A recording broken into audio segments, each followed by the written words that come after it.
warahmatullahi wabarakatuh. My name is MUSHTAQ HAFIDZ bin SAFFUAN.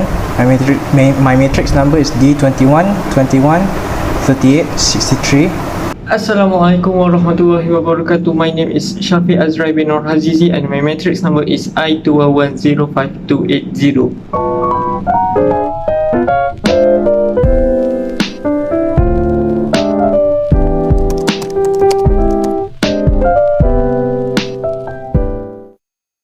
Now I would like to present my topic on how we can take care of the environment, and we start with our shopping habits.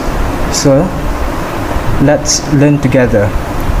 Firstly, we can start by buying items in bulk in order to reduce transport frequency, and secondly, we can also bring our own reusable shopping bags in order to reduce the consumption of single-use plastics.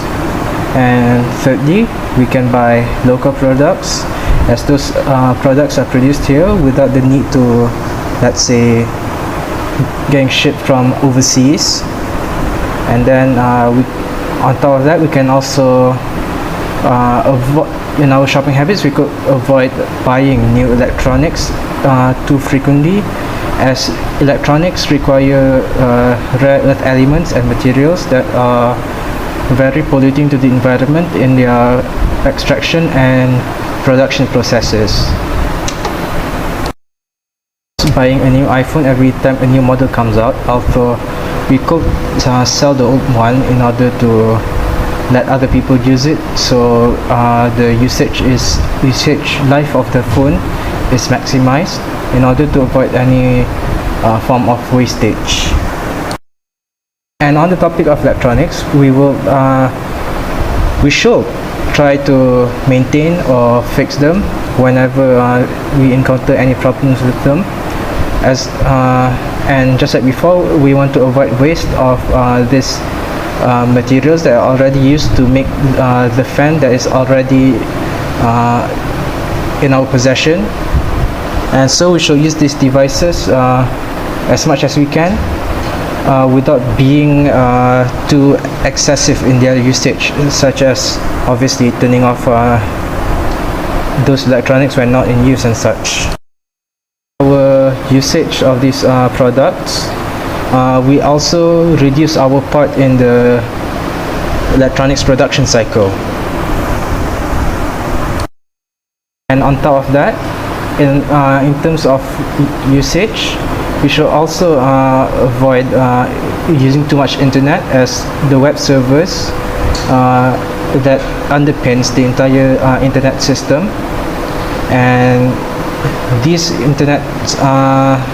servers that we connect by internet, they are massive energy sinks, so to speak, because they use a lot of energy in order to process our requests, as well as background security and such, and as a result it consumes a lot of electricity, and we should avoid using these platforms as much as we can.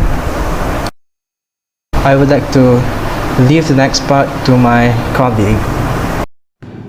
Okay, so how we want to take care of our environment? Okay, so for me, maybe we can use a 3R. So what is 3Rs? 3R is reduce, reuse, and also recycle. Why we need to do this 3R? Why we need to do this 3R? Okay, because 3Rs is to conserve natural resources and also to fulfill the landscape. So that's why we need to use these 3Rs. Next, maybe we can educate some people about how important, why it's so important natural resources to us. Maybe this because the environment or natural resources is important to us to make sure we keep alive in this world.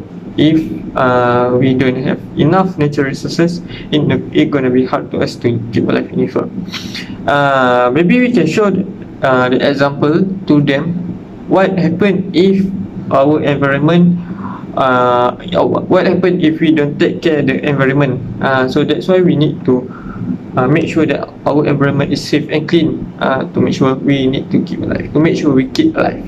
So next, maybe we can plant a tree. Why we need to plant a tree? Because trees provide food and oxygen to us.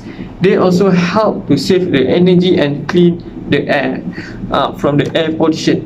So what happened to tree? Why we need to plant more tree? I think we have more tree in this world. Yes, we have more tree in this world, but on this day there have been a lot of illegal logging. So from that, from this illegal logging, it can be a flash flood can occur, and due to the destruction of the flora and fauna habitat. So that's why we need to stop the illegal logging, because if we keep going, it's gonna destroy all the flora and fauna habitats, and they're gonna come to our city to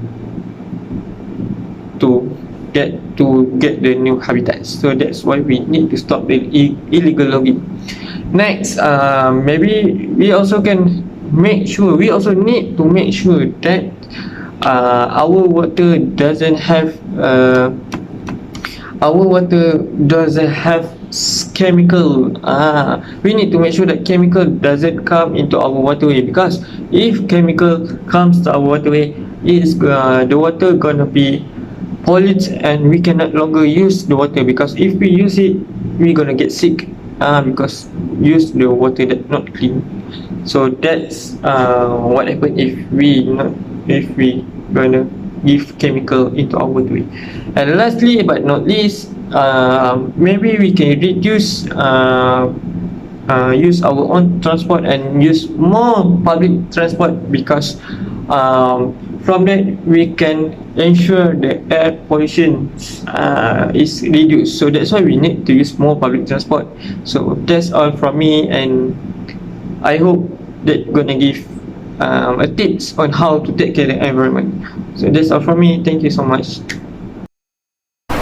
And now I'd like to thank my colleague for covering the previous part. And now I'd also like to take a look on this subject from a societal and political standpoint. Now, first of all, we should push for sanitary modernizations and improvements, especially for societies or communities that are way beyond the reaches of cities. As a result of that, they do not have effective sanitation systems in order to maintain a clean and vibrant community. And this not only improves quality of life, they can avoid floods, reduce filth, and ameliorate spread of diseases such as rabies. Rabies are spread by animals who are infected by them, and as these animals roam in order to search for food, such as in garbage piles, which they usually group up at, and process of finding these new places, they will move around, roam, and they will meet other individuals, be it humans or be it other animals, and in the process they will spread those diseases through bites. That improvements in sanitation can also improve the one problem that we have in our travel sector, which is uncleanliness at public locations such as Pulau Redang, Pulau Kapas, and all that.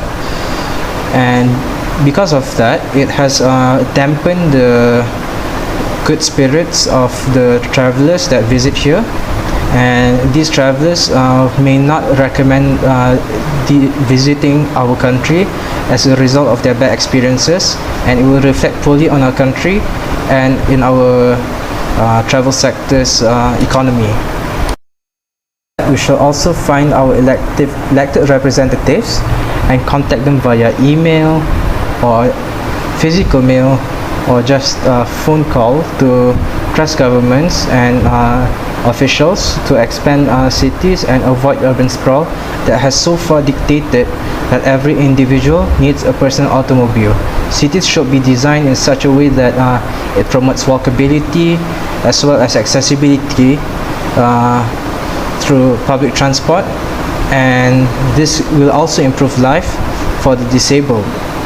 As everything is designed with improved accessibility, they can get to work easily, and being disabled is no longer a detriment to their mobility, and that will mean that they will be more competitive in finding jobs.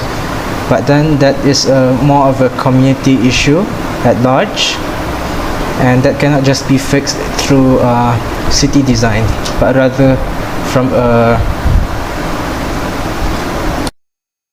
perspective. We shall also, in order to reduce urban sprawl, we shall also reduce single-family housing units, especially in cities, while increasing the amount of, let's say, apartment complexes and condominiums being built in order to house more people at a limited area. And this will improve density and land usage compared to, let's say, single-family housing units with, let's say, terraces, semi-detached units, and also bungalows. And now, I would like to press on the topic of transportation. Electric vehicles cannot solve everything, and they have to be used for a certain amount of time, which is usually around 7 or more years, in order to see a greater impact towards the climate and the greenhouse gas use expulsion from them.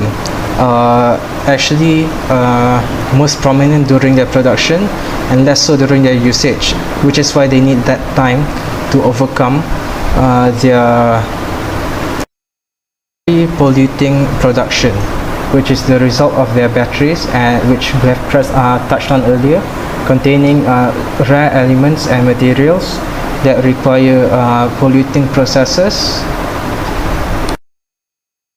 And on top of that, there are also many problems that we face in the production and construction of our buildings, and we have to also push for this green-grey infrastructures, which means that there will be, instead of just a concrete jungle that we live in, we can also have a proper jungle among our concrete jungle.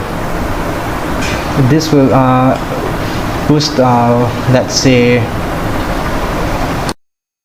production to counteract the carbon dioxide emissions from our vehicles and our coal-fired plants and such.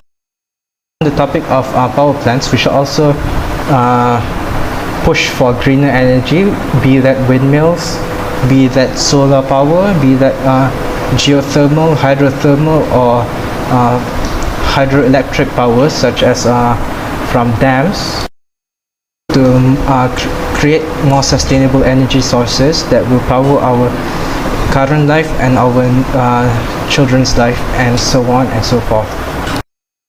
And to add another solution, we should also suggest our elected representatives to push for incineration plants, or also known as waste to energy plants, which burns trash from heap, and then it converts that into energy, much like any other power production plants that we have here. I believe suitable for far-flung communities, but they will need massive capital, especially considering their tax income due to the lack or the less than advanced economies. Now I'd like to thank you. I would like to thank Ms. Ruz Shafrina for guiding us through this long semester. We wish you the very best. And I also like to thank my colleague Syafiq Azrai, who has been very patient with the development of this video and the articles. Thank you, and please have a nice day.